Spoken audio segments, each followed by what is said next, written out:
Hi,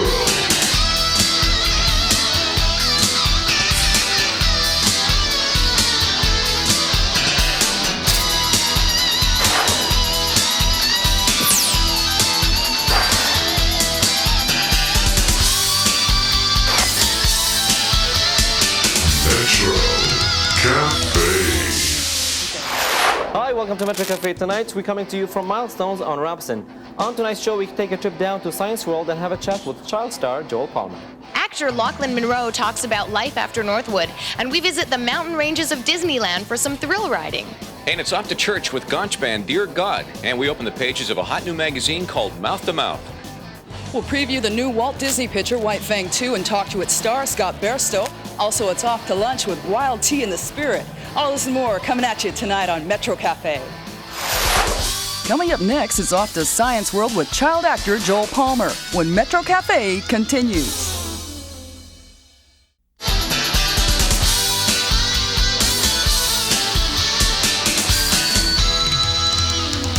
Colors, colors, colors. We're inside Science World here in Vancouver, and we're also going to be talking to a child actor. His name is Joel Palmer.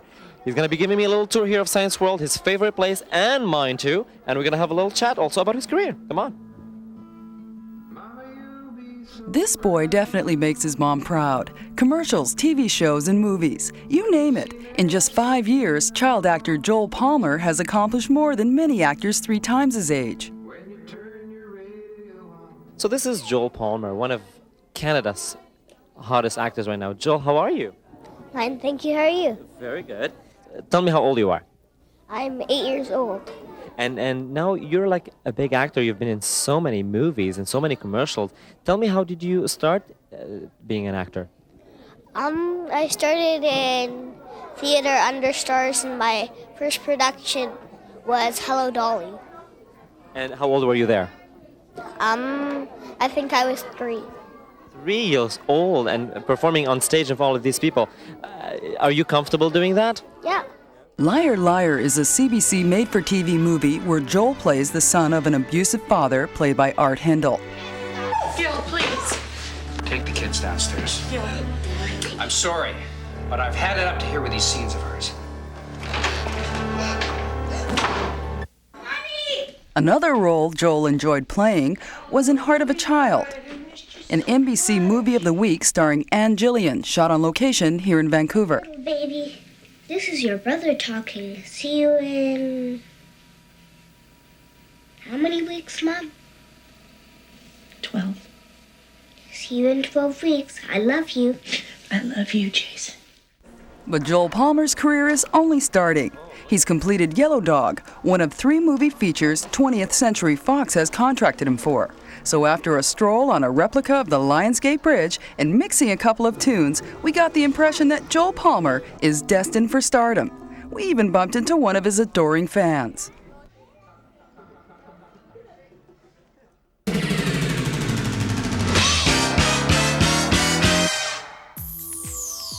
David Kaye here on the streets of Vancouver on Robson Street, actually, and Metro Cafe is launching a brand new magazine called Mouth to Mouth. Apparently this thing is the hottest thing on the shelves. We're going to try and find one in here. Looking for Mouth to Mouth. Mouth to Mouth. Where is it? Here somewhere. Here it is. Mouth to Mouth, the inaugural issue. Let's check this out. Okay, let's get the word on the magazine. So, now, here's a magazine called Mouth to Mouth. Now, you take a look at that. It's Shaq and Cindy there. Would you buy that off the shelf? You saw that cover picture? Well, so far, yeah, it's got a great cover picture. Seems like you got all sorts of interesting things here. Amy Fisher, Red Hot Chili Peppers, Tim Burton. Well, have a quick look through, see if you find anything funny. There it is. David Letterman's Top 10. Metro Cafe is helping launch this magazine. What do you think of it, first of all, as soon as you take a look at it? Well, right off the bat, that grabs my attention. What, Cindy Crawford and Shaq there? It's just Cindy Crawford. Well, Cindy Crawford first, of course. Stomach, and then Shaq. Yeah. Well, it certainly catches your attention. Did you watch Melrose Place? Yes. You didn't want to admit it, did you? I didn't want to admit it for a moment, but I have to admit I do. Well, I mean, how would you like to find out who's doing who on Melrose Place? Sure. Well, flip to the page here. Where is it? Oh, there it is. There you go. Who's doing who? They peek inside the world of real life and TV romance, and you can check out how it's spinning. The images, sensual images, sexual images. The woman. Check this magazine out. It's called Mouth to Mouth. It's the inaugural launch of this magazine in North America, and Metro Cafe is doing them a favor by showing you the magazine, and we want to get your opinion on it. It seems like a great magazine. Yeah. It seems to have a lot of components to it, you know? Yeah. So it's a little bit of everything. It's nice. It's nice to read about fashion, music, and everything put together. That's what we look for in magazines, actually, most people, I think. More women. Top 10 signs you're a total geek. Fashion, music. Yeah. So the verdict is in. The magazine is a hit. So spread the word. It's mouth to mouth. Pick it up at your favorite magazine store.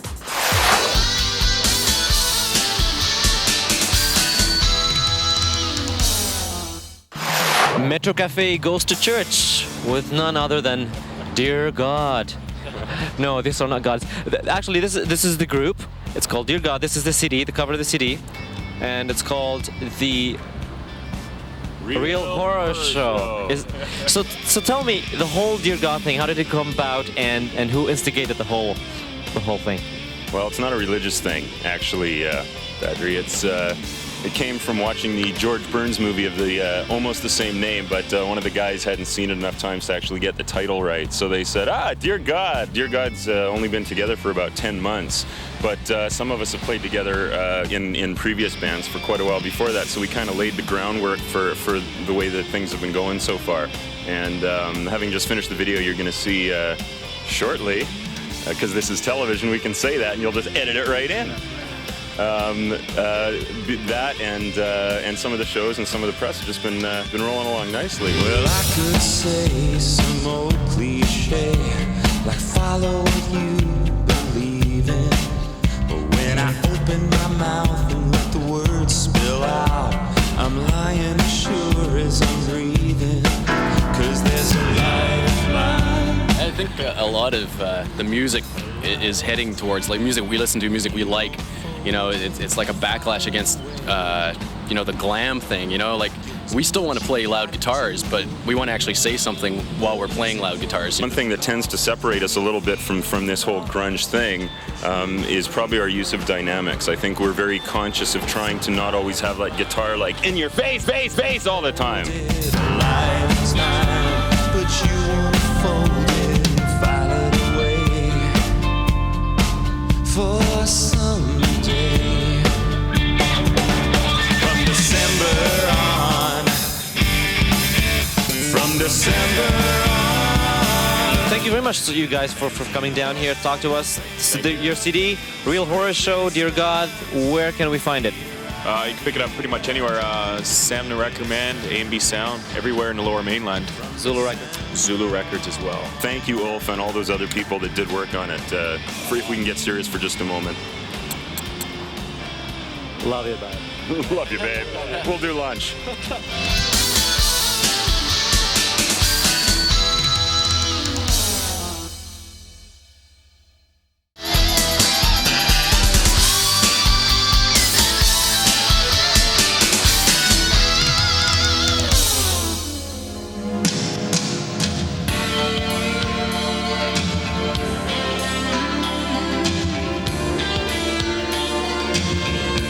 Hi there, I'm here at the Planet Cafe with Lochlyn Munro, who's one of the hottest actors in Vancouver of late. Hi, Justine. Hi. If you could co-star with any beautiful leading lady, who would you choose? That's probably a frequent answer, but I would say Winona Ryder. Yeah? Yeah. Or, if I want to go a little bit wackier than that, I really like Mary Stuart Masterson. How did a guy like you, who was just a hockey player, start out, and what was like your big break? Probably my leg was my biggest break, and that's sort of how I ended up into the business. The drama sort of fell in when I saw my brother at some plays at UBC, and I decided that was something that kind of interested me, and I started to get involved with what was happening with that as far as even starting out doing extra work. And about a year into doing extra work and sort of checking the scene out, I landed my first role on Jump Street. 4 years on Northwood is like the bulk of your training, right? I would say, yeah, that's been my dramatic program, I guess. And I really enjoyed it. 4 years of actually getting to do a pretty cool character was all right. You know, the way they took him from being this kid who ends up as a paraplegic. There was a lot of nuances in it. It was a really good roller coaster ride emotionally, so I enjoyed it.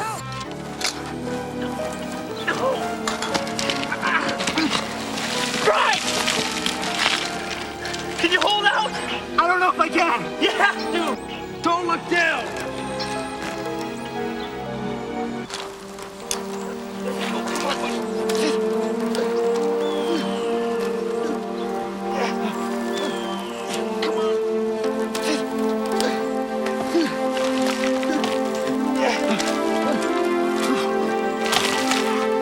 So tell me about what you've been working on most recently. Well, I just got back from Mexico about 3 weeks ago. I was down there co-starring in a film with John Candy. The film's called Wagons East. It's a comedy western, which John is very hilarious in. And it's a real sad moment when he passed away for a lot of the people on the set. I think especially for myself, for one, John and I hit it off right away because of the Canadian camaraderie. We got to work closely together because I played a sidekick in the movie, and we improv a lot of our stuff. And for me, you know, it was very sad, but I also count my blessings to have met a human being as generous and as wonderful as he was, and to have worked with a wonderful actor. Well, Lochlyn, thank you so much for talking to us. I've really enjoyed it. I wish you all the luck. And when's Wagons East coming out? Wagons East will be out August 19th in 2,800 theaters, released by TriStar. So we're excited about it. Thank you. Ah, California. Fresh air, green grass, gracious waterfalls, and log riding. Log riding?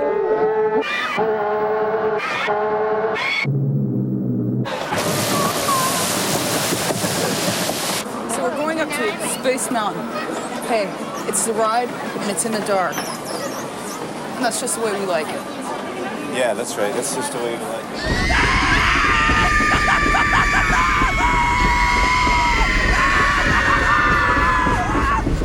You were scared, Dave. I know. You said, oh, I'm going to lose my cookies. I wasn't scared. Oh, yes. You were scared. I wasn't scared. You were scared. No, I wasn't. You were scared.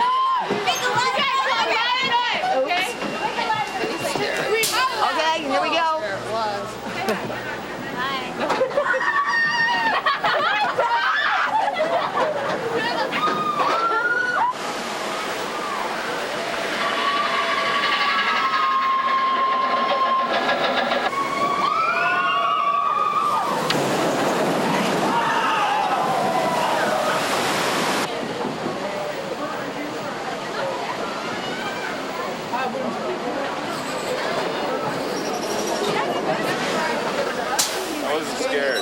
I wanted to go on it again, but Dave just didn't want to. He was really scared. I wasn't scared. He was scared.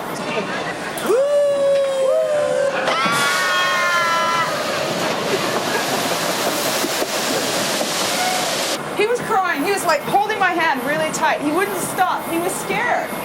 I don't know why. I was brave. I went on it 4 times.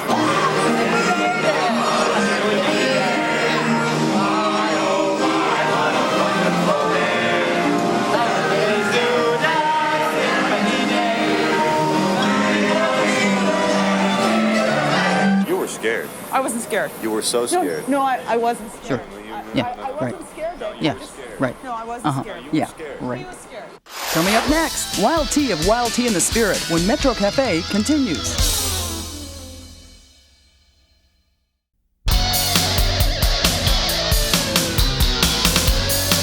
Metro Cafe. Entertainment.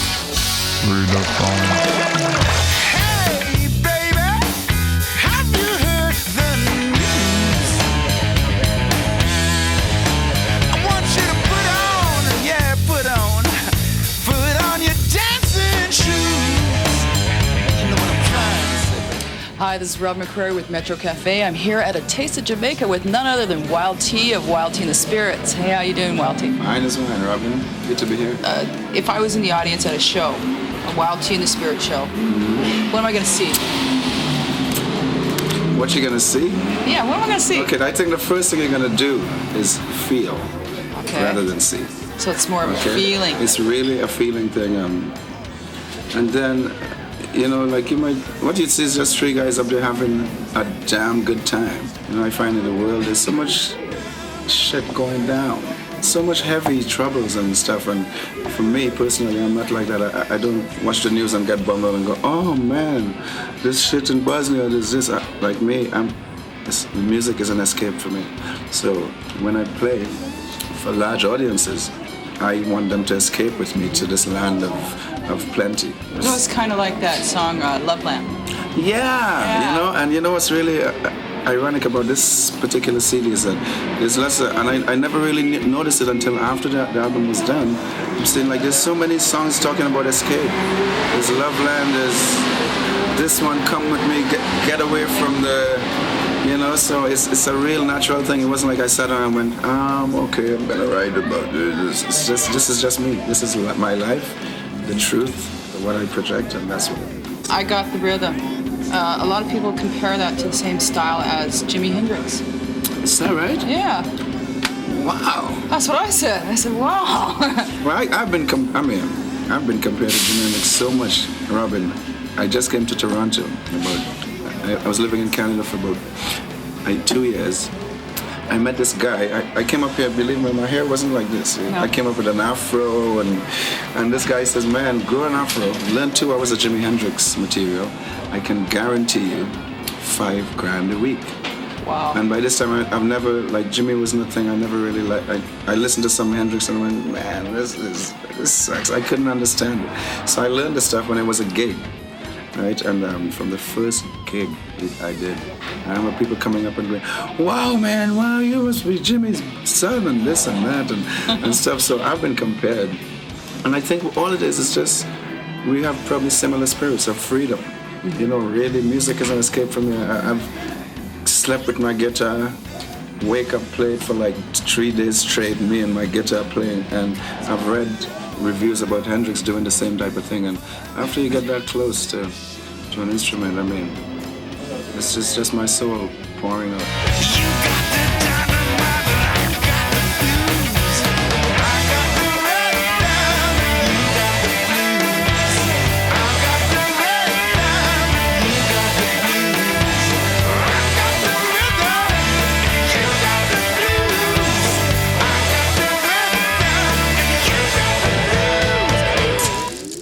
Metro Cafe's movie pick for the week. White Fang 2, The Myth of the White Wolf, is a sequel based on the Jack London novel White Fang. The film is directed by 30-somethings Ken Olin and stars Scott Bairstow. Shot in the wilderness surrounding Vancouver, White Fang is spectacularly beautiful. Hi, I'm Rob McCreary, and I'm talking to you from the Derby in Hollywood. And I'm here with, and I've got to say this, Canadian actor Scott Bairstow. Yes, ma'am. So, Scott, let's talk about your new movie, White Fang 2. It was shot up in Vancouver. We also did a week in Aspen, Colorado. It's heaven, because as growing up as a child, watching Disney Wilderness Adventures, I mean, to be an actor and to be able to do that as your first debut in film was fantastic. So tell me a little bit about your character. My character was great. In this aspect, he went through a transition, which is neat. Not every character in what we see goes through transitions. They're who they are. I started off as a greedy gold miner, out for gold, out for going in, making a quick buck, and coming out, and in that I got in touch with a spiritual place inside my heart. Scott's character, Henry, is saved by a young woman who takes him to her village, believing he's the White Wolf in human form. This is the one, Uncle. This boy. I saw the change. The wolf went under the water. The boy came back up. No, now wait. Just a minute. No one changed into anything. The wolf was my friend. I lived with him. You live with the wolf? Yes, sir. I had connections with the wolves. There were 5 of them used. And my connections happened on different levels. White Fang 2 reminds us of our own connection to nature and inspires new respect for this beautiful and mysterious creature that makes the wilderness his home. White Fang 2, the myth of the white wolf. That's where the adventure begins. Next week on Metro Cafe, he's the man with the rubber face. Jim Varney talks about Ernest. Meshack Taylor cooks up some New Orleans-style jambalaya. He's back with the rap from Toronto, Snow. All of this and more next week on Metro Cafe. Have you ever wondered what ends up on the cutting room floor? Because a saxophone is an unusual instrument for a woman to play. I mean, you'd accept a woman playing piano, maybe, or cello, but not necessarily trumpet or saxophone. And when you get used to that, you know what I mean? I mean, Anything she has to put her mouth on, right? I was thinking of that. You know, it's funny. It's the furthest thing from my mind.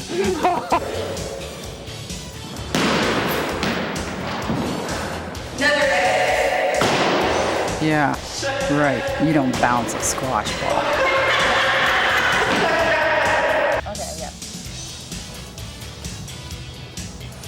Well, here I am. Yes?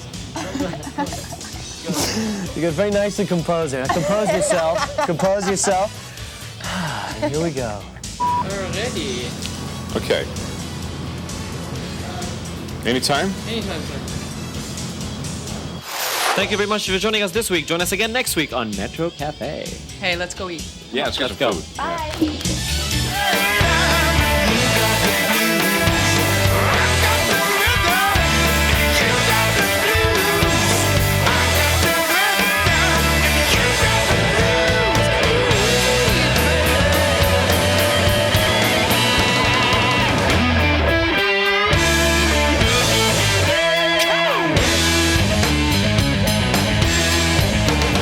Can you dig it?